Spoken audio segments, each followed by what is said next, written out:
Hello, in this video, I'll be giving you an overview of the pile weave. Though we have studied briefly about pile weave in carpet section, but let me summarize that pile weave in this small video. As we have studied earlier, that pile weave is a form of textile created by weaving.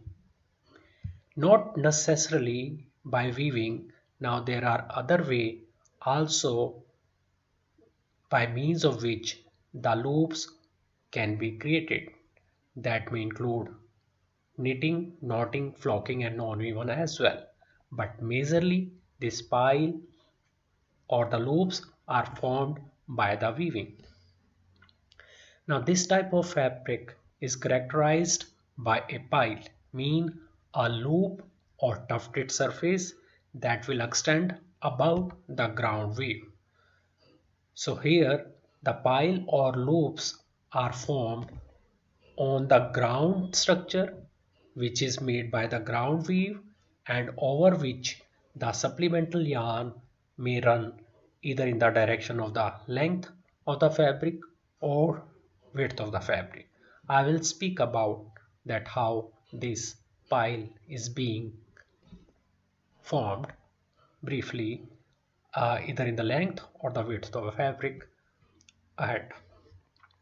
So we can say the pile fabric are characterized by the tuft or loops of fibers or yarn that stand up from the base of the fabric. Now, pile fabric may exist in many forms such as velvet, terry towel, chenille, and perhaps most commonly pile carpets. As just stated that there are numerous processes other than the woven process, but majorly the woven method is the best method to create the pile weave. In weaving, they are generally produced through wire insertion method and face-to-face weaving techniques, or we can say by means of terry pile structures.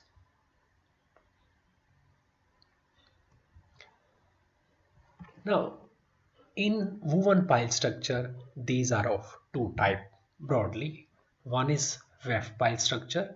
We also say weft pile structure as velveteen. The other one is warp pile structure. We also mention it as velvet. Now, if we talk about velveteen, there are four subtypes of weft pile structure that are named as plain velveteen, weft plushes, corded velveteen, figured velveteen. I won't be going in detail about this weft pie structure and even warp pie structure. Just this video is meant to give you an overview. Now, the problem, or you can say the methodology for the weft pile structure is that here two kind of weft are being used. One is for ground fabric, the other one is for pile structure. Now the problem with the weft pile structure is that the loom productivity is very less. As we know that the loom productivity is majorly measured through the pick per weft insertion rate, you can say, or the picks per minute, or you can also say the picks per inch or so. Here, if the method to create the pile structure is if it is weft pile structure, the loom productivity will be very less.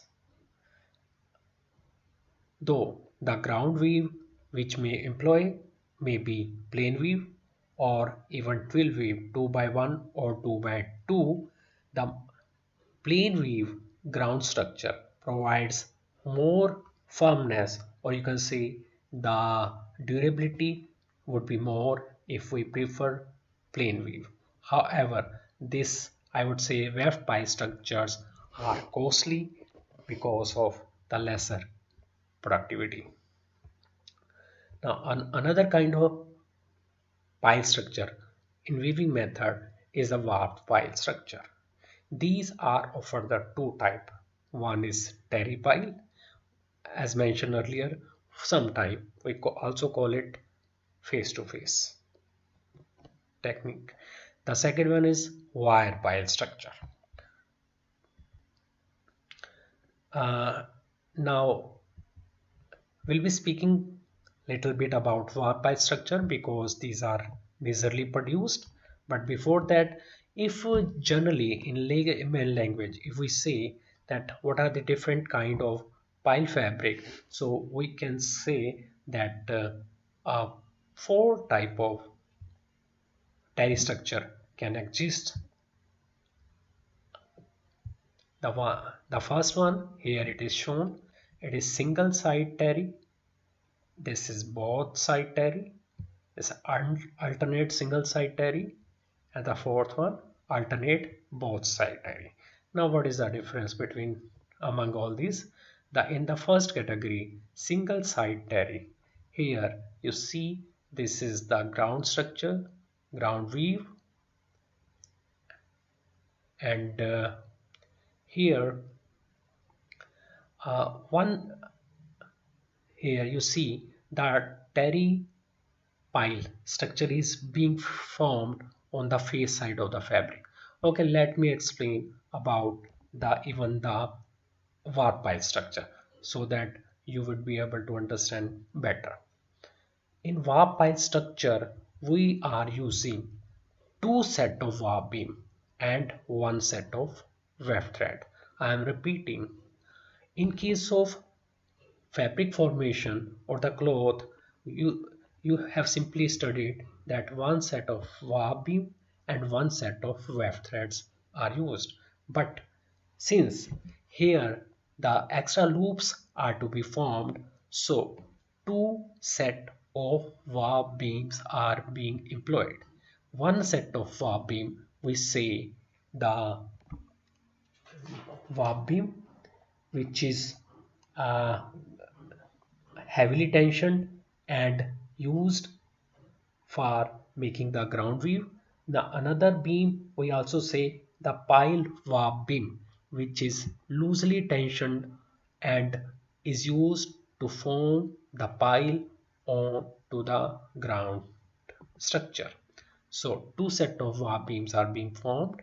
So in this again, in single side terry, only face side of the fabric would be having the pile, while in case of both side terry, the both side of the terry structure would be having loop.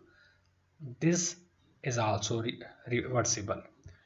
In another category, we say alternate single side terry. Here you see the loops are going on to the face side. Again, the back side, they are moving to the back side and again coming to the face side. So this kind of category, we mention it as alternate single side terry. Now there is another fourth category of terry fabric, that is alternate both side terry. Here the loop first, these loops are going on the front, then these are coming onto the back side of the terry, again they are moving to the face side of the fabric. Similarly, another set of yarn, you can employ the another color of the yarn to give it a better design. So on back side, this another set of threads is used, and again it is moving to the face side, and again it is coming to the back side. The advantage in this category of pile structure is that they provide better absorbency, looks beautifully, and have the design option much more than the other kinds of structure. Now, as mentioned that in warp pile structures, there are two warp beams are used. The ground warp beam, which is heavily tensioned, used to make the ground fabric. Another kind of warp beam, pile warp beam, which is loosely tensioned, used to make the pile. This is also sometimes called face-to-face weaving method.